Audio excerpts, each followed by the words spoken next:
अभी मैं आया तो बड़ा पुलिस का वो चल रहा था, मैं देखा तो लाउड स्पीकर से हो रहा था कि बाकी लोग बेचार बाहर निकल जाए क्योंकि यहाँ रहने की जरूरत नहीं है, उनके बाप का जमीन है, उनके बाप का जमीन है।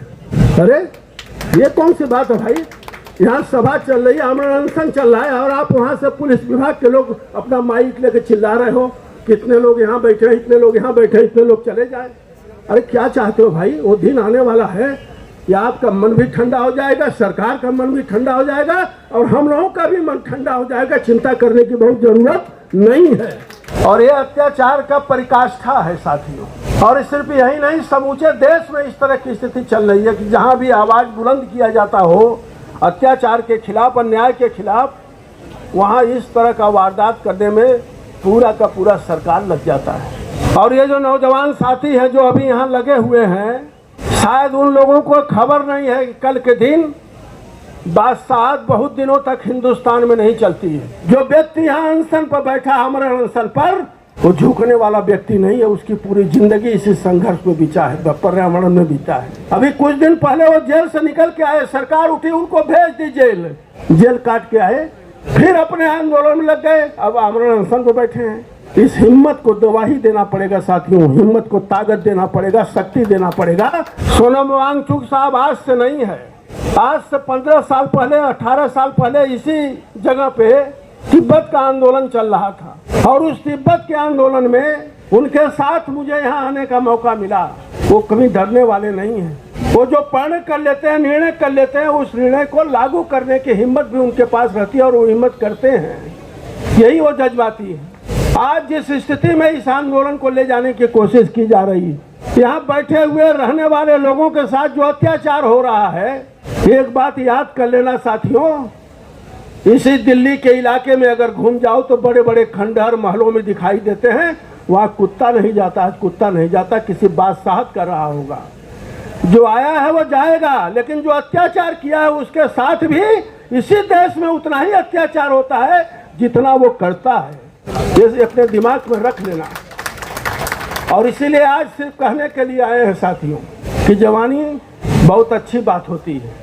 अभी जो नौजवान साथी इस मंच पर बोल रहे थे, मैं बैठ के सुन रहा था।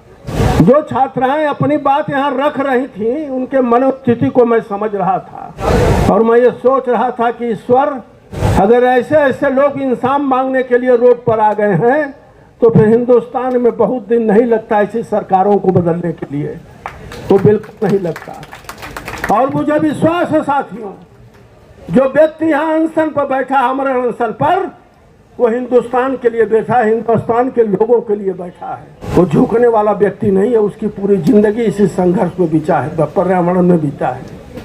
अभी कुछ दिन पहले वो जेल से निकल के आए, सरकार उठी उनको भेज दी जेल, जेल काट के आए, फिर अपने आंदोलन में लग गए, अब आमरण अनशन पर बैठे हैं। इस हिम्मत को गवाही देना पड़ेगा साथियों, हिम्मत को ताकत देना पड़ेगा, शक्ति देना पड़ेगा। और इसको कायम रखने के लिए भी ये जो नौजवान यहाँ साथी खड़े हैं, जो चला रहे हैं, जो काकरोच के नाम पर चला रहे हैं, इन पर भी मैं दो बात बोलूँगा। ये कौन नौजवान हैं जिनको हिंदुस्तान के भविष्य का कल्पना करना है, जिनको भविष्य बनाना है, जिनको आने वाले दिनों में हिंदुस्तान के नौजवानों के ऊपर जो अन्याय हो रहा है, अत्याचार हो रहा है शिक्षा के क्षेत्र में, उसको बदलने का भी काम उनको करना पड़ेगा। हमें इतनी शक्ति, इतनी ताकत जुटाना है। और इसीलिए मैं कहता हूँ कि ऐसे ऐसे लोगों को लोग शिक्षा मंत्री बना देते हैं, हंसी आती है। हम उस विश्वविद्यालय के भी छात्र रहे हैं जिस पर इस देश के जाने माने लोग वाइस चांसलर बनाकर भेजे जाते हैं, लेकिन ऐसी दुर्दशा हमने कभी नहीं देखा जो छात्रों का हुआ है। कितना पैसा लगा के, कितना पैसा घर से लेके, गार्जियन से लेके लोग तक देखे हैं, अब पेपर वर्क आउट हो जाता है, पेपर लीक हो जाता है। यानी ये क्या है? कोई व्यवस्था नहीं, कोई संसाधन नहीं, कोई ताकत नहीं।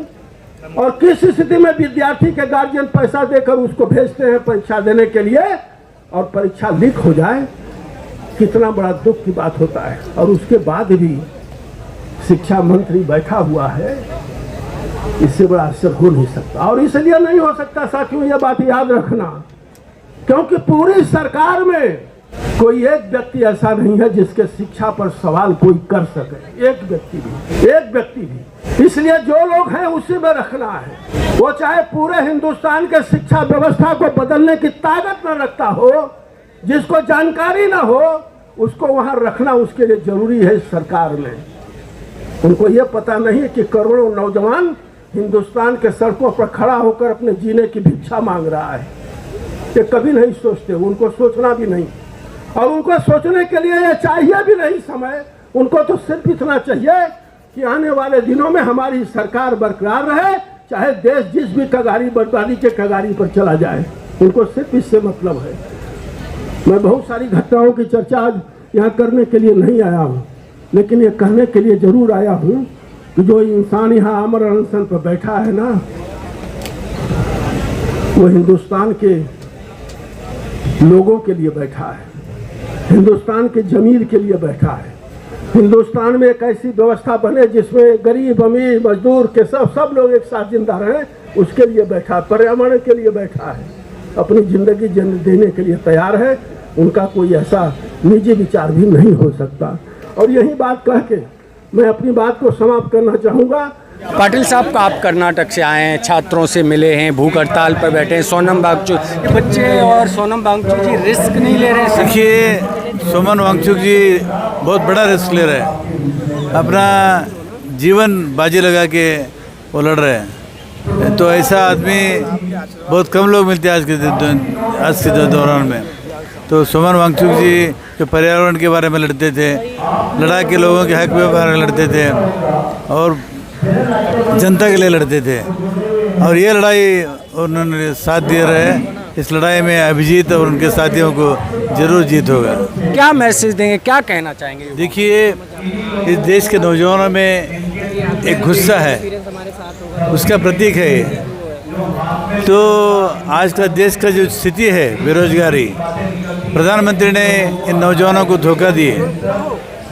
सत्ता में आके 15 साल 16 साल हो गया, हर साल 2 करोड़ लोगों को नौकरी देने का वादा किया था, तो उनसे धोखा हुआ।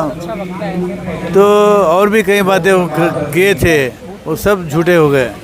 इसलिए इस आंदोलन को समर्थन करने के लिए हम लोग आए हैं, और आंदोलन जरूर कामयाब होगा और जीत होगा।